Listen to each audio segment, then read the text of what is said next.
Kondisi kawasan wisata Pantai Losari Makassar kian memprihatinkan. Meski kawasan wisata ini sempat ditutup karena pandemi, laut di Pantai Losari dipenuhi berbagai macam sampah. Seperti yang terlihat di layar kaca, tampak tumpukan sampah yang mengapung di area Masjid Terapung Amirul Mukminin.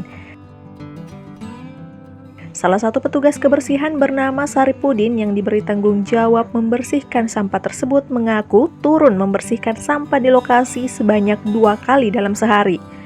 Banyaknya sampah besar seperti kasur membuat Saripudin mengeluh, sebab kasur tersebut tak dapat diangkut ke perahunya karena terlalu besar.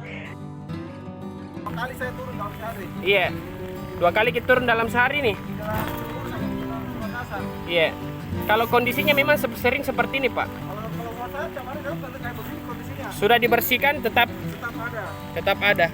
Berapa, Pak, banyaknya ini sampah per hari kita angkut? Kalau sampah sih barunya tetap setengah pagi nih kan. Oh, begitu. Ya, Bang. Kalau kita mau ambil sendiri mungkin tiap hari bisa penuh. Iya.